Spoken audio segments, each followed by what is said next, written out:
You know what the thing is? You know, I can't always be resilient, you know what I mean? In reality, nobody really can, you know what I mean? But at least the difference between me and most people is that I display my struggles in my life only for other people to benefit from that. I'm literally putting myself down in a way that's not beneficial to help other people up. And you know what most people do? They pretend that their lives are great. They write positive statuses even when they're negative and they're depressed and their life is shit, and they try to act like they have more than what they have.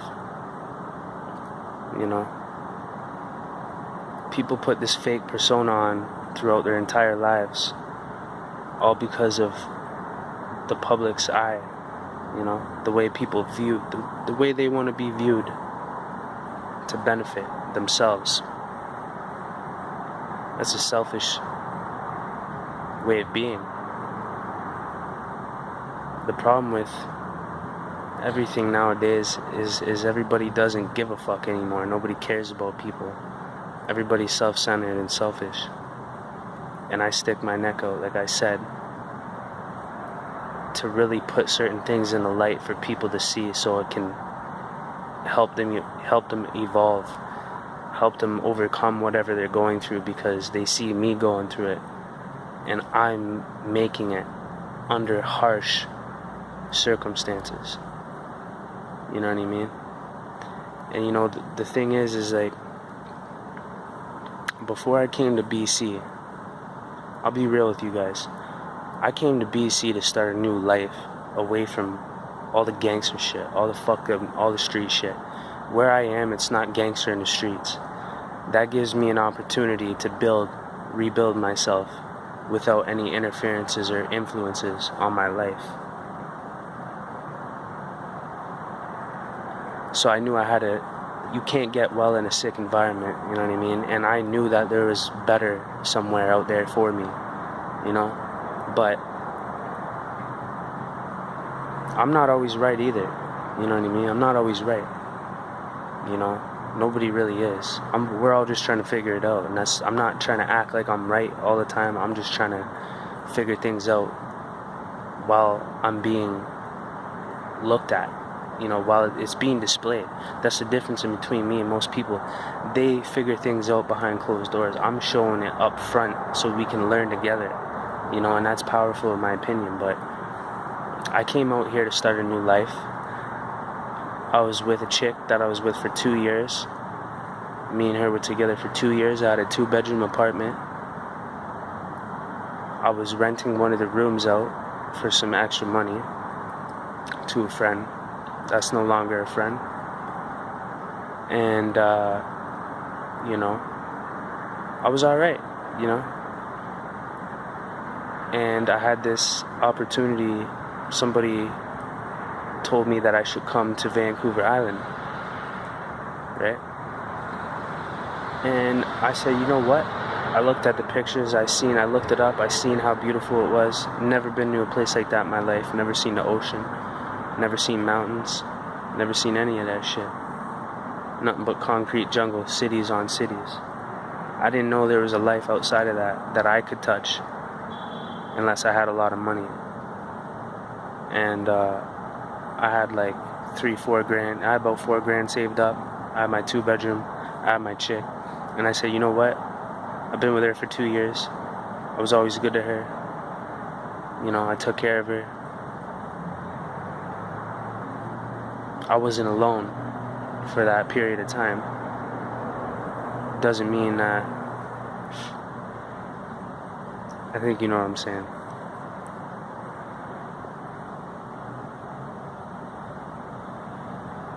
But either way, I came out here, I caught her cheating on me. And then when I caught her, she just switched on me. Stole my cell phone, wouldn't give me back my cell phone. I said, give me my fucking cell phone. Just sitting there talking to the guy right in front of me. I'm like, bitch, give me my shit. I just spent $4,000 on us to come out here and start a new life, and now this is what you're gonna do to me. And just like that, the bitch switched up on me. Completely different person after 2 years immediately. She's like, yeah, so what? I'm like, give me my fucking phone. She's like, no, I'm not giving you your phone. I'm using it. Right? That's the type of shit that make me feel like I'm forced to have to slap this bitch or fucking, you know what I mean? Like, I'm so fucking outraged. Wouldn't you be? You know, I was with her for 2 years. That's heavy, bro. That's real life shit. And then to move my whole fucking life influenced by this female because I thought it would be good for us. If it wasn't for one person being with me, I probably wouldn't have done it. You know what I mean? And then fucking, yeah, the security pulling up on me, so I don't know what they're gonna say or whatnot.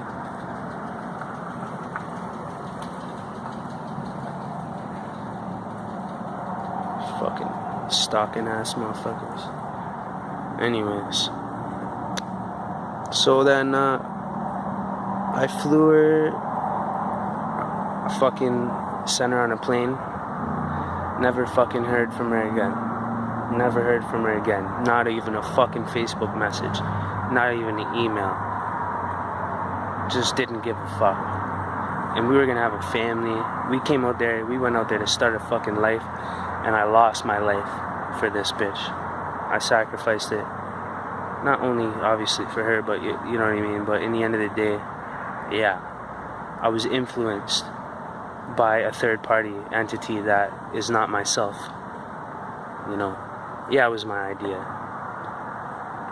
But like I said, I wouldn't have just fucking did that unless I had somebody doing it with me. Who the fuck's gonna move to the other side of the country, cross the fucking ocean for 2 hours in the middle of the ocean and go to a fucking island with somebody that they never even met before just because they said, yo, come out here? It's probably not gonna happen, you know what I mean? But it was more like I wanted to treat my girl. I wanted to show her some beauty in life, you know what I mean? And that's my entire purpose since I got with her, was just try to uplift her and give her a life that she never had, because I like doing that type of shit to my homies, to my friends, to my girls. I like, you know, giving them what they've never had if I am able to do so, and I was at the time, you know. And so then I lost everything I had. I started drinking real heavily, and she was gone, and that was it. And I was just like, what the fuck did I just do to my life? Why did I just do this? Oh my God. So I just rolled with the punches. I stayed. I shouldn't have stayed. I should have experienced it and left. I stayed for too long. It fucked me up. It fucked my life up. Everybody in my world moved on, had kids, had a family. Everyone found where they belong in life. People had their families, friends around. I sacrificed and lost all of that to come out here. And it's fucking crazy. But anyways, so then, you know, I drank. And then, you know, who I was living with on the island was, he's supposed to be a cousin-in-law, right? He's a cousin-in-law. So his aunt is my stepmother, because my dad was married to her. My dad was married to a woman for 15 years, and then he died. And I was close to her and her family. So he was a part of her family, and he said, why don't you come out here, you know? Later down the road after my dad passed away. But so I went there, like I said, and that's what happened to me. And then I started to really lose my shit. I really started to fucking get real fucked up, you know. And I never let shit get to me before because I seen what it was trying to do. It was like an outside entity was trying to literally penetrate my fucking world and destroy me from the inside out. And I was like, you can't do it, because I'm not gonna let you affect me. I don't give a fuck what happens. My whole family dies in a fucking plane crash. I'm still gonna smile, because I know that this shit is directly to fuck me up, and I can't allow that. The only thing that you got is you. The only thing you have left is your mind. Without your mind and you have nothing. Without your health, you have nothing. Nothing matters. can't benefit from anything in this world without your health. You know what I'm saying? So I started drinking heavily. Really, reality started fucking smashing me hard that this shit really happened. And I took mad L's in my life, you know. I wasn't expecting that at all. So I took a huge jump, man. That was the last thing that I thought what the fuck was gonna happen. Because it's just, I was with her for 2 years. What are the fucking chances now when I give somebody a good life in a beautiful fucking, most beautiful place in Canada, that shit's gonna happen to me? So anyways, I started drinking my head off with my cousin-in-law. We partying and making music. I felt like I was turning that into a, you know, turning my whole loss into a positive by making music. And I was, it helped me. The music is healing, you know. My story is there and written in stone, and it's there and anybody can hear it. Sincere Music, Google me, music with a Z. Check me out on iTunes, Spotify, Google Play, Apple Store, everything. Get my album, whatever, I don't care. But you can hear the whole story, is my point by noting that, is that you can hear my story, and I talk about that loss, and I talk about every fucking loss in my life in my music. But anyway, so then he has a newborn. He had a 7-month-old son named Trayson, and when I first moved in, right? And that's my nephew, and I was in his life until he was 5 years old, like full-time uncle shit, you know what I mean? It was cool. But then he had a newborn, Preston was his name, and he passed away from crib death at 2 months old. 2 months old. And that really fucked me up.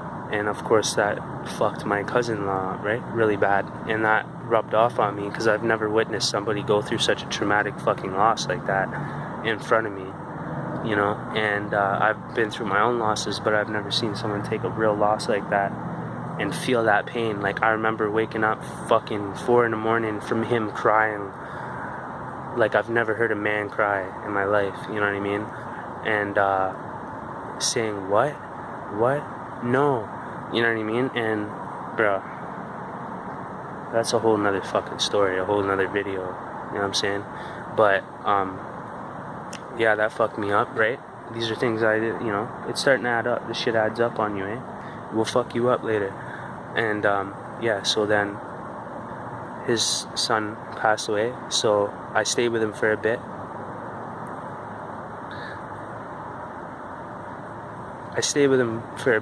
And to make sure he was all right, made some music. We drank even more heavily, making music. Came to a conclusion, like, you know, you still have Trayson, you know what I mean? Go hard, you know. So then I left him alone, and I left. Now I'm all by myself on this fucking island, fucking all the way across to the other side of the country, in the middle of fucking nowhere on the Pacific Ocean. And I just took all those L's, and I watched that shit happen. And now I'm by myself with nowhere to go. So I ended up moving in with this kid in Parksville that I did not fucking know at all, really. Seemed like an innocent kid. Then I got a job dishwashing, doing 12-hour shifts. And, yeah, so I had a $1,000 iMac at his place. I had 3 watches that were worth $1,000 each, genuine diamond watches. I had a whole bunch of shit.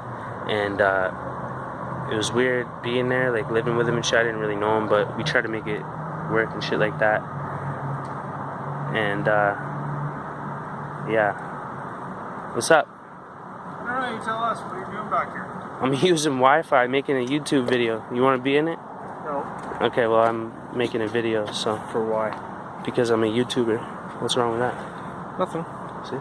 No, I it's just won't put you guys in it. We patrol back here because I know, there's always weird shit going on. Drugs and all I know. that kind of stuff. I thought you were playing Pokemon Go, so I lost on that. Right? Yeah. No, man. I can't sleep. You know what I mean? This is like the only place to go for Wi-Fi where it's not like too sketchy. You know what I mean? And I just come here, you know, and I was chilling and I thought of an idea and I was like, I should make a video about that. So I started talking about that. And it's a crazy story. If you guys look me up, my YouTube channel is called Cory Resilient. If you ever want to look into it and see who I am or what I'm about and shit like that. I just document my life and just things that I think about and what I've been through and my outlook on things. I try to empower other people. Even when I'm going through tough times myself, you know what I mean? I try to document that and show people, you know, because that empowers people. It shows other people, like, he's going through that right now, I'm going through that, and he's finding a way out of that somehow, you know what I mean? So I'm just trying to turn my negatives into positives by doing something like that. By not using substances? Yeah, I don't do drugs. I smoke weed, that's it. I quit drinking a year ago. I smoke weed. I quit smoking a year ago, quit drinking, because I had to quit the smoking, or I had to quit the drinking if I wanted to quit the smoking, right? And that's another thing, because I just wanted to get rid of the smoking, but then I realized every time you have a beer, you crave a cigarette, you know, so it's never gonna work, right? So I had to quit both. But yeah, I'm not one of those guys. I came through BC traveling, kind of doing the tenting, backpacking experience type thing. I came from Vancouver Island, and I'm originally from Toronto. So Awesome, man. but yeah, Okay. sorry If you to, don't Keep on mind being not clean and stay out of recording us, trouble, that'd dude. be great. yeah. Have a good night, guys. Yeah.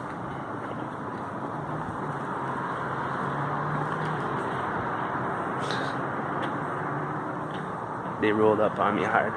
But yeah, anyways, fuck, man. Devil's on me. But yeah, so after that happened, you know, I'm on this island by myself, you know what I mean? All the fucking way across the other side of the country, not knowing anybody, literally just lost everything in my fucking life. You know what I mean? And then, so yeah, and then my cousin-in-law's 2-month-old son passed away, right? That's where we were. And I ended up like being homeless. Like, I just had everything, and all of a sudden I'm fucking homeless. And I was like, wow. And it was so fucking, like, it was impossible to try to get a place with no references out there. You know what I mean? It was it's literally virtually impossible. You can't get a place if you don't have references. You know what I mean? And my other references are in Ontario, and they weren't pleased with that, so wasn't valid to them. So I end up homeless. I'm in fucking Nanaimo, in the island, and it turned into like a fucking vacation for me, like a hippie backpacking, tenting, fucking vacation type thing, because I would never allow that, you know what I mean? Like, I'm a grinder, you know what I mean? Like, I figure out a way, somehow, some way, you know what I mean? And I've never hit rock bottom like that in my life. Like, and even when I did, I came back up 3 times harder, and people are like, what the hell? And like, I always had my money up. That was one good thing about me, is that I knew it was all about money, you know what I mean? Back then, it was all about money. Now it's not. My life changed. I grew up. I evolved, you know what I'm saying? But in the end of the day, so I'm out there, and then I end up going to Victoria, and then I did the tenting for the first time, because of the shelters would be full sometimes, and then I'm like, what the fuck am I gonna do? You know? And then I'm like, well, good luck that good thing it's a fucking island, and it's fucking beautiful here, and the weather's amazing and shit, right? So I was like, not a big deal, right? I was like, fuck it, might as well roll with the punches. This is an experience now. I'm looking at this as an experience, right? And it was a needed experience. It was like to get humbled, you know what I mean? So then I'm in Victoria, you know, I went through a whole bunch of fucking shit out there, you know what I'm saying? Trying to just get settled. Like, it's like the place chewed me up and fucking spit me out. The whole BC experience. It doesn't want people from Ontario out here. They make it very difficult for you to thrive. They make it difficult for you can't just start from scratch out here and make your way up through the homeless shelter, get a job, get a place. It won't fucking happen. It won't work, and it won't sustain and last like that. Not like that out here. It's not like that. This is a rich environment for people that are retired and have lots of money, and the political party that controls this fucking province and the government are fucking corrupt and distorted, and they like it like that, and they want it to be that way. They allow. I'm not going to get into that. I have other videos. You can go look and watch my other videos, Cory Resilient. But anyways, I'm just telling you guys my story right now about what happened to me moving to BC, and how my life fell apart, and how it all fucking happened from start to ending. Because a lot of people make a lot of assumptions, and they try to act like I'm some fucking like homeless fucking junkie ass motherfucker, you know what I mean? I don't do drugs. You know what I'm saying? And just shit like that. You can't just stand somewhere, you know, without the cops coming up and thinking that you're whatever, right? Like, that's just the reality of things. But you get treated differently, you know, and I look different, you know what I mean, than I did when I came out here. My posture was different, my persona, my aura, you know, things changed in 4 or 5 years, which leads me to tell you that it lasted that long. I ended up out here for 5 years, and it changed me and my life in a way that I can never get back. But that's why I'm saying this story. But anyways, so I'm in Victoria. I end up with this chick. It fucking turned out to be a nightmare. She got pregnant, said she was gonna have my kid and raise it with her fucking baby dads, where she already has a kid with a 1-year-old daughter. I was there for her first steps. Shit like that, you know what I mean? Bitches are savage. They don't give a fuck, right? But anyways, that chick did me real bad. Nothing new. Yeah. So anyways, crazy shit I went through in Victoria. Even got a charge, uttering death threats, all types of fucked up shit. But it was a cool experience at the same time. Like, I did my thing. I had fun out there. I was tenting for the first time in my life in a beautiful place, beautiful ocean. It was like a fucking dream. It was awesome at the same time. It was great.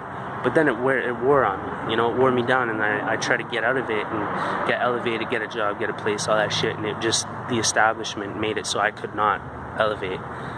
And people don't know that about out here. Every person I've ever talked to that has come out here from out east Ontario has told me the same thing, that their life fell to pieces out here. They lost everything, and this place chewed them up and fucking spit them out. And I don't know how. It's such a beautiful fucking place, but it's so distorted and corrupt. You know, it's fucked up, really. It really is. Every system out here is mad corrupt. It's mad fucked up. It'll burn you and it'll put you right in the ground. It's not good.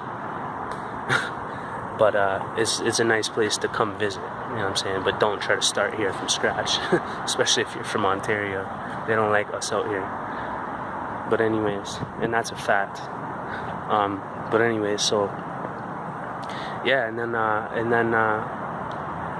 my cousin-in-law, I brought friends out that ended up switching on me. I brought people out from out east Ontario. They came out here, they fucking switched on me, fucking changed up on me on some real fucked up shit. On some real fuckery, like on some real violation shit. Like, I can't believe it, you know what I mean? But, and then the whole fucking, this is a 5-year time frame now this shit is happening in, right? And it's just destroying my life and destroying me, and everything that makes me who I am was fucking just chewed up and spit out. I don't know. And I was stubborn. I said, I'm not giving up. I'm gonna make life happen out here, and I'm gonna bring my mom out here, whatever, right? I had this fucking dream to come out to a beautiful place and start a new life and do well away from all the bullshit where I come from, in the streets where I come from. You know, Hamilton, Toronto, I lived at Kitchener, you know, I've been around, and the streets is tough. You know, you won't, it's fucked up. But anyways, now that I've been out here for 5 years, I don't even know how the fuck I'm gonna survive in an environment like that, because I'm gonna have to get angry again. I'm gonna have to make sure that I am in a position of power. I'm gonna have to get my hands on certain things to protect myself. I'm gonna have to move in a completely different way, be in a completely different mind state, be around completely different people, because that's how you have to move out there in order to stay on top or get dominated by what's lurking around. You know what I mean? It's a game of chess. You gotta know how to play the fucking streets, or you get played by the streets. You know what I mean? You gotta know. And if you don't, then you don't belong there, and you're not gonna last long anyways, and you're gonna learn fucking quick. You know? So anyways, that's what happened to me. And then okay, so after Victoria and all that shit, everybody betrayed me. Every fucking buddy switched up on me and betrayed me. And all my day one, everybody I brought out, fuck man, I won't even drop no names or nothing, but motherfuckers know. You can go dig that up if you want to look. But anyways, yeah. So, and then I'm like, alright, fuck this island, this shit is fucking possessed, this shit is demonic, it's satanic, which there's witchcraft practiced very heavily in Victoria. It's a very satanic place. Apparently where it's located on the map, it's in the middle of a pentagram on the fucking map. I don't know much about that, but I heard something about that. I didn't investigate it enough to confirm that. I don't know if it has to do with the equate. I don't know what the fuck it has to do with, but somebody mentioned that to me, and it made a lot of sense. But it's a really corrupt place. Beautiful, beautiful place, and it's all hidden. All this shit is hidden. You won't experience it unless you take the same path as I did, in the same way, coming from the same circumstances, you know, which might not ever happen. So, anyways, then I had an idea where I'm gonna leave this island and get the fuck off this cursed land, because it must be fucking cursed. It was all native land, and it was stolen from the white man, you know what I mean? And the natives fucking put curses and hexes on it and shit, like all types of crazy shit, man. And I didn't believe in any of that shit until weird, really fucked up shit started happening to me in my life, where I had no explanation anymore, and it was too far to the point where I couldn't say it was a coincidence anymore. It was too direct, and it was too calculated and organized. But anyways, the government started fucking with me. Like, it was just like this place didn't want me here, and it was pushing me out, and I wasn't giving up, and I fought throughout the whole shit, and it burnt me out real bad. Fucked me up real nice. But in the end of the day, I still come up on top. You know, I'm not dead yet. You know what I'm saying? I'm still here talking, right? But that's what happened. And then I left the island. I came to the mainland. I went to Kamloops, and then look the video up that happened to me in Kamloops. It's called, the title is going to throw you off if you're not familiar with gang stalking or a targeted individual. I'm not going to get into that. Don't make any weird assumptions. Just go watch the video. The title is called Guy Catches Gang Stalkers in the Act and Gets Framed. Type that in YouTube. You'll see me in a red hat. It's got over 20,000 views. It's going up quick. It's some real shit. You can find out what happened to me when I went to Kamloops. I was there for a year, and I brought my girlfriend, an ex-chick that I ended up with, from the island. First chick I have ever been with in my life that struggled with a drug addiction, because I totally looked at those chicks like they're goners. She was just fresh to the game. She just touched the shit, you know what I mean? So there was still hope for her, you know what I mean? And I tried to pull that out before it fucking really got to her, you know what I mean? Where she's a goner. And it was like, she didn't look at all like she just literally just touched the shit now. Like, she just did it. And then I met her, and then, you know, we were friends for a while, and then I started dating her and shit like that. And then, yeah, so I cared about her a lot. I got her to go to rehab, because I told her, I said, I can't be with somebody that does drugs. I don't do drugs. I hate that shit, and I would never, ever, ever get with somebody that does drugs. That's, to me, is a violation of myself, you know, and I'm sorry, I can't, you know. So she ended up going to rehab for like 5 months, gets out. Then I'm said, okay, well, I'm gonna bring you off the island now, take you away from all these fucking drug dealers and pimps that want to fucking pull you in and flash shit in front of your face to turn you into a fucking escort prostitute and make money off your ass, right? Because that's what the first step is. Get the bitch addicted to the drugs first in an innocent way. Once she's addicted, now she relies on that drug dealer and on that drug, so they have the power over her, and she will do things for money that she didn't think she ever would and said she never would. But anyways, she was a pretty girl, you know, she was fresh to the game, literally just got involved in it, and she didn't know what was coming. I did, and I, you know, she was 19, and I think I was like 23. I don't know, but anyways, yeah. So she was just fresh to the game. She's young, 19 years old, you know what I mean? And I'm an OG, like, I've been through it, you know what I mean? So I know what's coming to her. She don't know what's coming. Either way, I take her off the island, bring her to Kamloops. We're doing okay for a while. We're working our way up to start a new life together. This is the second chick I've tried to start. It goes on and on, right? It's whatever, right? We all try with new people. We move on in our lives. Anyways, she ends up running off on me to go drink with some chick that apparently knew her from the island that just ended up in Kamloops somehow. Just the devil trying to fuck my program up, right? And then, so she fucks off on me. She was stressed out, I guess. I don't know. We were under stress trying to establish ourselves in this new town, and I don't know. She was just can't handle. She was young at 19, right? So she just fucked off on me and went to go drink. This chick ends up chilling with these guys. Most likely got fucked by like fucking, who fucking knows, probably both of them at the same fucking time. I don't care, but that's how bitches are, you know what I mean? In the end of the day, it's savage, but yeah, whatever. So then she does that, which she ended up fucking, she said one guy or whatever, but there was a couple guys there, and I don't know, I think she just went ham and turned into a whore for the little moment she had, because she knew that she had somebody on the other side, you know, so might as well get it in as much as possible and then deal with it later, right? But anyways, she ends up getting raped that night by a 40-year-old man in a fucking car that she said she thought was a taxi driver. Calls me the next morning, didn't see her all night while I was in the fucking shelter, where we were together in the fucking shelter. I just lost my money because I left my wallet out on something, and somebody, we were tenting at the time, and I left my wallet out. I was in the bush, and somehow someone came in the bush and took my fucking wallet. I don't know, but either way, I was pissed. So we ended up in the shelter, and you know, I didn't want to bring her around that type of influence and shit, but I kept her close to me, you know what I mean, and just try to empower her and make her feel like, you know, we're doing good, you know what I mean, like, it's okay, you know, no problem, you know. And so yeah, that's what happened. And then after that, you know, she fucked off on me, and I said, I told her, I said, I'm here to support you from what happened to you, but I can't help you. The 30-minute video is a long ass video. My camera shut off because I guess it only does 30 minutes at a time or something like that. But what I was saying is, you know, all that shit happened to me, you know, after I left the island, and the curse stuck to me. And yeah, my girlfriend got raped, and I worked so hard to keep her. I worked so hard to try to help her, you know what I mean, to make her well, and I did. I got her to go to rehab. I changed her life in a positive way. I saved her life, and she told me that.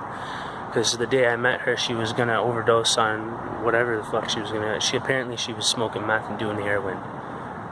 That's crazy. You know what I mean? She was like a very good-looking girl, like, you know, 19. You know what I mean? Fresh to the game, you know, unfazed yet, untainted yet by it. She just experienced it. And I say, you don't have no idea what the fuck what you're doing. What's coming to you? You know what I mean? And at this point, I'm like, just once I found out that, I was like, I can't, you know, there's nothing I can do with you. You're gonna have to go get help. I'll be your friend. I stayed her friend, you know, and I got her help, and I built her up until she was strong enough to carry herself, and that's what I did. And then when she got there, she turned on me. Like I said, yeah, that's what happened. She got raped, and then I was there to help her throughout that time, and she was still being demonic to me. She just turned into a demon on me, just like every other chick. And I just said, I can't fucking believe it. And I just paid her way out here. Same shit, man. This is fucking crazy, man. You know what I mean? You wonder why people lose their fucking minds and kill people and fucking slap bitches up and shit. Like, fuck. It's not really unrealistic at all, you know. But anyways, that's what happened. Then I stayed in Kamloops for a year by myself. Went through the most fucking craziest shit I ever been through, which is the video I told you. Guy, how does it go? Oh, fuck, I said it in the video, man. Guy catches gang stalker in the act and gets framed. Guy catches gang stalker in the act and gets framed. I know that sounds fucked. If you don't know what that means, just go and watch the fucking video. I'll leave a link in the description too. It's gonna blow your fucking mind. It really is. This life-altering shit. It took me a while to identify. I am not fucking crazy, believe me. I'm very well put together. But anyways, I'm just telling you my shit, right? So then I'm in Kamloops. Crazy shit happens to me. I end up realizing I need to get the fuck out of here.